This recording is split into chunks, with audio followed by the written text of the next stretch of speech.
Hello दोस्तों, नमस्कार। मैं प्रीतम कुमार आप सबों का स्वागत करता हूं आज के वीडियो में। दोस्तों, आज का टॉपिक सर्किल से जुड़ा हुआ है और ये एक क्षेत्रमिति का बहुत ही इंपॉर्टेंट टॉपिक है जहां से आपको क्वेश्चन हर बार एग्जाम में देखने मिलता है। तो इससे जुड़े हुए सारे फैक्ट मैंने आपके सामने लिख दिया है। आप इसे अच्छे से पेन और पेपर लेकर के बैठे और उसे उतार लें अच्छे से, और एक एक पॉइंट को बढ़िया से मेरे साथ आप समझें, ताकि जब मैं क्वेश्चन अभी शुरू करूंगा ताकि क्वेश्चन बनाने में आपको दिक्कत ना हो। लेकिन दोस्तों, टॉपिक को शुरू करने से पहले आप इसे सब्सक्राइब कर लो और बेल आइकन को दबा लो ताकि नोटिफिकेशन आप तक पहले पहुंच जाए।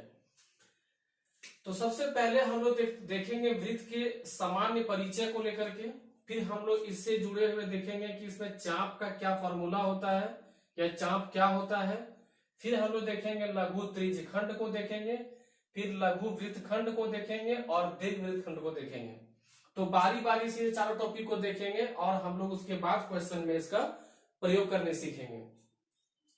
तो सबसे पहले आप जानते हैं दोस्तों कि एक ऐसा गोलीय आकृति जिसमें केंद्र बिंदु से उसके परिधि पर हर जगह दूरी समान हो, वह आकृति वृत्त होता है।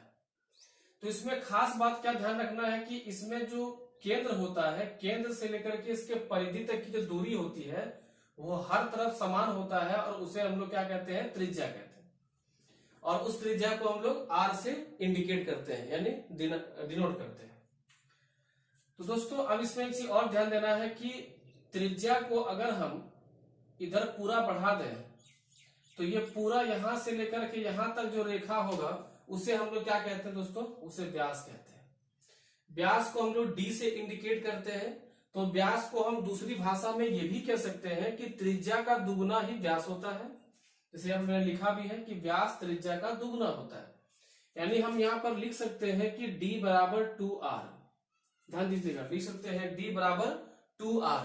और कई बार आपको व्यास दिया रहेगा, अगर आपको त्रिज्या निकालना होगा तो त्रिज्या निकालने के लिए बस सिंपल क्या करना है कि त्रिज्या निकालने के लिए क्या करना है कि व्यास को आधा कर देना है। ध्यान दीजिएगा, व्यास के लिए त्रिज्या को डबल कर देना है, लेकिन त्रिज्या निकालने के लिए व्यास को आधा कर देना है। उसके बाद आप देखिए कि ये जो रेखा आप देख रहे हैं इसे हम जीवा कहते हैं। जीवा की परिभाषा समान तौर पे ऐसे लिखा जाता है कि कोई ऐसा सरल रेखा जो किसी वृत्त के परिधि के एक ओर से दूसरी ओर तक खींची गई हो, वह रेखा जीवा कहलाती है। तो ध्यान दीजिएगा कि अगर हम ये जीवा लगातार खींचते चले जाए तो एक बार ऐसा होगा कि एक जीवा जो है वो आपका केंद्र से होते हुए गुजरेगी, और वो केंद्र से गुजरने वाली जीवा ही सबसे बड़ी जीवा होती है, जिसे हम देखिए यहाँ पे क्या कह सकते हैं, व्यास कह सकते हैं। ठीक है, अब आते हैं दोस्तों इसके कुछ बेसिक फॉर्मूला पे जो कि आप जानते हैं। तो परिधि होता है दोस्तों 2πr, आप ये जान रहे हैं। क्षेत्रफल होता है πr²। लेकिन यहां देखिए आपके सामने एक नया फॉर्मूला है, इसको आप एकदम याद रखेंगे कि अगर यदि हमको परिधि दिया हुआ है, किसी भी वृत्त का परिधि दिया हुआ है और हमसे क्या पूछा गया है, क्षेत्रफल, तो परिधि को 2 बार गुना करके 4π से भाग कर दो, डायरेक्ट आपका जो है क्षेत्रफल निकल के आ जाएगा। इससे भी क्वेश्चन हम लोग बना के देखेंगे अभी। ठीक है, अब हम लोग चलते हैं दोस्तों आर्क, जिसको हम लोग जो है चाप कहते हैं। ठीक है, तो देखिए अगर यदि आप यहां पर केंद्र से अगर यहां पर 2 त्रिज्या खींचते हैं और ये यहां पे कोई एंगल थीटा बनता है, तो ये जो परिधि पर जो ये लंबाई आपको दिख रही है, इसी लंबाई को हम लोग चाप कहते हैं। ठीक है, इसका फॉर्मूला होता है 2πr θ/360। यहाँ पे थीटा का मान वही होगा जो यहाँ पर थीटा का मान दिया रहेगा। ठीक है, लेकिन यहां से सवाल बहुत ही कम पूछा जाता है, सवाल यहां से पूछा जाता है, तो आप इसको ध्यान समझिएगा। देखिए, ये तो अभी हम लोग क्या पढ़े कि ये चाप है, लेकिन अगर ये पूरे एरिया को अगर हम बात करें तो ये पूरे एरिया को हम कहते हैं त्रिज्यखंड। और दोस्तों इसका नाम लघु त्रिज्यखंड इसलिए कहा गया क्योंकि ये पूरे एंगल 360 का एक छोटा सा हिस्सा हम लोग बात कर रहे हैं, छोटा सा थीटा हिस्सा बात कर रहे हैं। जरा मार्कर चेंज कर लें। देखिए ये पूरा कितना दोस्तों, ये पूरा 360 है। 360 में से हम लोग मात्र थीटा एंगल की बात कर रहे हैं, तो ये एक छोटा सा हिस्सा को घेरी हुई है, तो इसलिए इसको हम लघु त्रिज्यखंड कहेंगे। त्रिज्यखंड इसलिए क्योंकि ये त्रिज्या से कटा हुआ हिस्सा है, त्रिज्या के द्वारा बटा हुआ हिस्सा, तो इसे हम त्रिज्यखंड कहते हैं। अब लघु त्रिज्यखंड का क्षेत्रफल जब पूछा जाएगा तो ध्यान दीजिएगा, पूरे का होता है पाई आर स्क्वायर। ये पूरे कितना होता है एरिया, पाई आर स्क्वायर। उस पाई आर स्क्वायर में से हमको थीटा हिस्सा का निकालना है, तो pi R square into theta by 360 degree, बस हो गया। लेकिन कई बार सवाल ऐसा दिया रहेगा कि ये जो आपका चाप है, इस चाप की लंबाई यानी एल आपको दिया रहेगा, और अगर आपको एल दिया हुआ है और तब अगर इसका एरिया पूछा जा रहा है, तो आप क्या करेंगे, केवल 1/2 इंटू एल इंटू आर यानी त्रिज्या, यानी चाप की लंबाई उन्हें त्रिज्या कर देंगे, तो आपका पूरा मान आ जाएगा। अब चलिए हम लोग चलते हैं चौथे कॉन्सेप्ट में। तो चौथा कॉन्सेप्ट है दोस्तों, जिसमें हम लोग वृत्तखंड को पढ़ने वाले हैं। एक होता है दीर्घ वृत्तखंड, एक होता है लघु वृत्तखंड। तो अगर यदि आप किसी वृत्त में, जैसे ये वृत्त है, अगर इसमें आप एक जीवा खींच देते हैं, तो ये इधर का जो छोटा हिस्सा है वो क्या हो जाएगा, लघु वृत्तखंड हो जाएगा, और ऊपर का बड़ा हिस्सा क्या हो जाएगा, दीर्घ वृत्तखंड हो जाएगा। उसी प्रकार से देखिए कि ये यहाँ पर एक जीवा खींच दिया गया है, तो इधर का पूरा भाग क्या हो गया, लघु वृत्तखंड, और ऊपर का भाग क्या हो गया, दीर्घ वृत्तखंड। तो इसका जब क्षेत्रफल पूछा जाए तो इसका होता है pi R square theta by 160 degree minus 1/2 R square into sine theta. दोस्तों इससे सवाल आजकल बहुत ही कम देखा जाता है, लेकिन चूंकि ये भी एक टॉपिक है वृत्त का, तो मैंने इसलिए चारों टॉपिक को कवर कर दिया, ताकि आपका यहाँ से कोई भी सवाल अगर पूछा जाता है आपको, तो वो दिक्कत आपको नहीं करेगा। ठीक है, अब उम्मीद है कि आप ये सारे कॉन्सेप्ट अच्छे से समझ गए होंगे, ये सब कुछ लिख लिए होंगे। अब हम लोग क्वेश्चन शुरू करते हैं, और दोस्तों बहुत अच्छे अच्छे ट्रिक के साथ क्वेश्चन को सॉल्व करेंगे। ये कॉन्सेप्ट इसलिए मैंने बताया ताकि आप अच्छे से समझ जाए टॉपिक को। अब जो हमारा क्वेश्चन, जो हमारा बनाने का तरीका होगा, वो बहुत ही ट्रिकी वाला होगा। आइए शुरू करते हैं।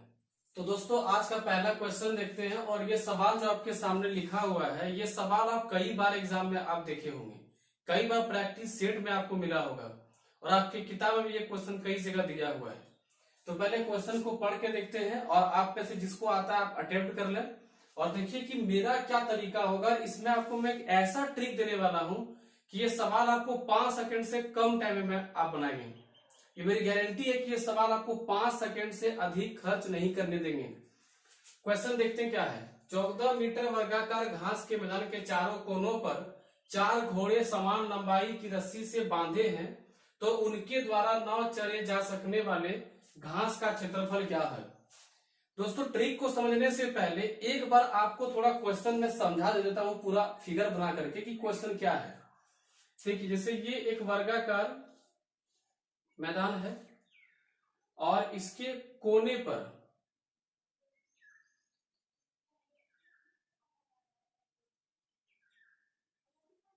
4 घोड़े बांधे हुए हैं। ध्यान दीजिए दोस्तों,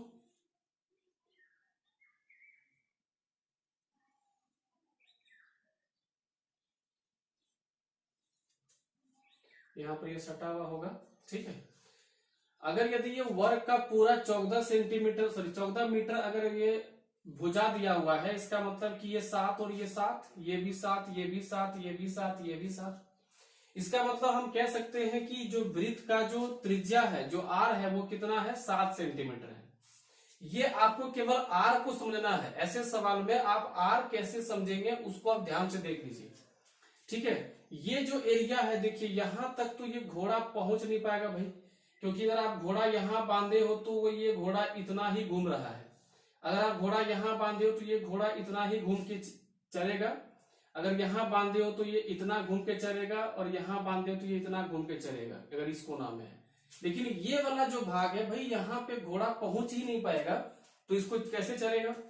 तो इसी पूरे भाग का एरिया हमको निकालना है, और जब भी ऐसा सवाल आपको दिया जाए, आप उसका क्षेत्रफल निकालने के लिए बस मैं जो ट्रिक बता रहा हूं उसे आप रट लीजिए। उसका होता है 6/7 गुने आर का स्क्वायर। एकदम आप इसको याद रखिएगा, 6/7 गुने आर का स्क्वायर। तो ये 6/7, आर कितना है, 7, यानी 7 गुने 7, इसको काट दो, 7×6 42। ऑप्शन नंबर बी आपका उत्तर है। अब आप सोच के देखिए कि अगर आपको ये फॉर्मूला आता है तो इस सवाल को बनाने के लिए कितने टाइम लगेंगे आपको?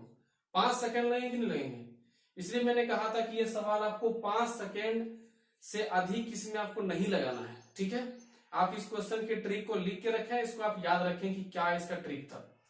तो आइए दोस्तों, हम लोग पिछला क्वेश्चन देखे थे कि 4 वृत्तों से घिरा हुआ क्षेत्र का था, हमको एरिया पूछा गया था, और ये सवाल आपका 3 वृत्तों से घिरा हुआ क्षेत्र का आपसे एरिया पूछा जा रहा है। ऐसे मैंने जान के आपको ऑप्शन नहीं दिया है क्योंकि इसका ऑप्शन पॉइंट में दिया गया था। आप पॉइंट में ऑप्शन देके आप घबरा जाएंगे, लेकिन देखिए इसका भी ट्रिक इतना अच्छा देंगे कि अभी वो भी आप 5 से 7 सेकंड में क्वेश्चन सॉल्व कर लेंगे। क्वेश्चन कहता है 7 सेंटीमीटर त्रिज्या के 3 वृत्ताकार टुकड़ों को सटा कर रखा गया है, तो तीनों वृत्तों से घिरे स्थान का क्षेत्रफल क्या होगा। देखिए सवाल कुछ इस ढंग से है, ये सटा हुआ है, यहाँ पे ध्यान दीजिएगा।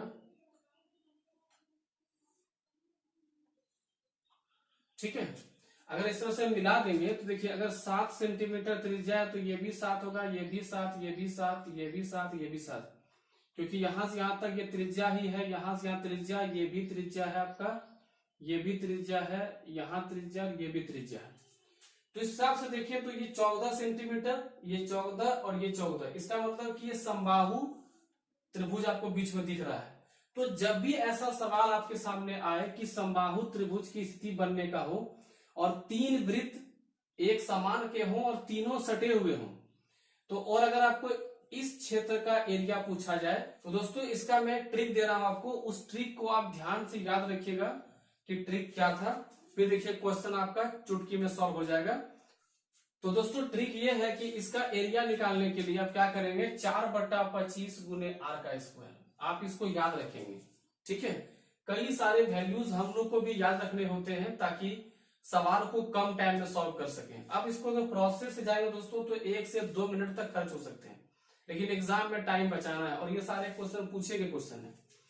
तो ये 4/25 और r कितना दोस्तों 7 है, तो 7 का स्क्वायर 49 हो जाएगा। अब यहाँ पर एक ट्रिक समझिए कि कैसे हम इसको आसानी से भाग करके मान निकालेंगे। पहले से पहले गुना कर लीजिए, तो कितना होगा, 9 चौक 36, 4 चौके 16, 16 और 3 19, इतना हो गया। इसको 25 से भाग करना है। तो दोस्तों इससे पहले मैंने एक वीडियो बनाया था जिससे मैंने आपको 5 से 25 से 125 से भाग करने का ट्रिक बताया है।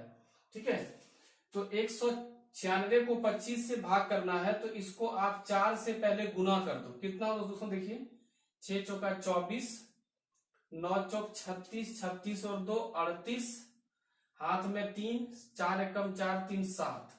जब इतना आ जाए, ठीक है, जब आप 4 से गुना कर लें और नीचे 25 हो तो आप क्या करें कि 2 अंक के बाद पॉइंट मार दें, यही हो गया आपका उत्तर। यानी इस वाले एरिया का जो कितना है क्षेत्रफल 7.84, यही इसका एरिया होगा। ठीक है, ट्रिक क्या था उसको फिर से देख लीजिए कि अगर किसी भी संख्या को 25 से भाग करना हो तो ऊपर को आप 4 से गुना कर लेंगे और 2 अंक के बाद पॉइंट चिपका देंगे, हो गया उत्तर। ठीक है, आइए कुछ और क्वेश्चंस को देखते हैं। तो दोस्तों ये जो सवाल आपके सामने है, ये सवाल आपका सीजीएल में पूछा क्वेश्चन है, और इस क्वेश्चन का ऑप्शन भी देख करके आपको बड़ा ही डर लग रहा है कि इतना बड़ा बड़ा ऑप्शन दे दिया, इसका आंसर कैसे लेके आएंगे हम लोग। तो क्वेश्चन पहले पढ़ के देखते हैं, फिर देखिए कि मैं आपको इसमें ऐसा ट्रिक दूंगा कि ये क्वेश्चन आपका 5 से 7 सेकंड में ये भी क्वेश्चन सॉल्व होगा।